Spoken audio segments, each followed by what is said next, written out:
ಬಸನಗೌಡ ಪಾಟೀಲ್ ಅಂತ ಬಸನಗೌಡ. ಎಷ್ಟು ಜಾಗ ನಿಮ್ಗೆ? ಎಷ್ಟು ವರ್ಷ ಸರ್? ನನಗೆ 77.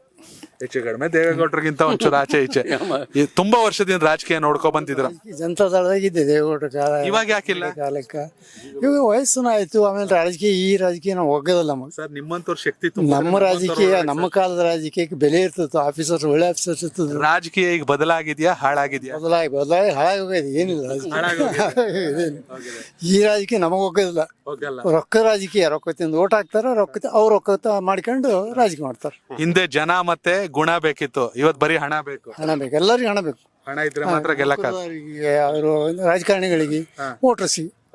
ಎಷ್ಟು ಜಾಗ ಬಿಟ್ಕೊಟ್ರಿ ಸರ್ ನೀವು? ನಾನೊಂದು 10 ಗುಂಟೆ ಜಾಗ ಬಿಟ್ಟಿನಿ. ನಮ್ಮ ತಮ್ಮ ಯಾವಾಗ 20 ಲಕ್ಷ ಖರ್ಚು ಮಾಡ್ತಾರೆ. ಅಲ್ಲ, ಸಣ್ಣವರುಗಳಿಂದ ಪಕ್ಕದ ಹಳ್ಳಿ ಅಣ್ಣ ಅಂತ ಬಂದಿದ್ದ. ಅವ್ನು ಸಂಕಲ್ಪ ಮಾಡಿ ಅನ್ನಂದ್ಮೇಲೆ ನಮ್ಗೆ 20 ಲಕ್ಷ ಖರ್ಚು ಮಾಡಿ ನಾ ಮಾಡಕೈತೆ ಅಂದ್ರೆ ನಂದೇ ಒಂದು ಸಣ್ಣದೊಂದು 10 ಗುಂಟೆ ಭೂಮಿ ಬಿಟ್ರಿ ಗಂಟೋತು ಅಂತ ನಾನು ಬಿಟ್ಟೆ. ನನಗೂ ಮೊದಲು ಜನತಾದಳದಾಗಿದ್ನಲ್ಲ, ಅಧ್ಯಕ್ಷ ಇದ್ದೆ, ತಾಲೂಕು ಅಧ್ಯಕ್ಷ ಇದ್ದೆ, ತಾಲೂಕು ಪಂಚಾಯತ್ ಚೇರ್ಮನ್ ಇದ್ದೆ. ನೀವುಗಳು ನೆಟ್ಟ ಗಿಡನೇ ಇವತ್ತು ದೊಡ್ಡ ಆಲದ ಮರವಾಗಿ ಬೆಳೀತಾ ಇರೋದು ಅಲ್ವಾ? ಪಕ್ಷ ಇವತ್ತು ನಿಖಿಲ್ ಇರ್ಬೋದು, ನಾಳೆ ಮತ್ತೊಬ್ರು ಬರ್ಬೋದು. ಅದು ಪಕ್ಷ ಎರಡಾದ್ರು ಬಿಡು.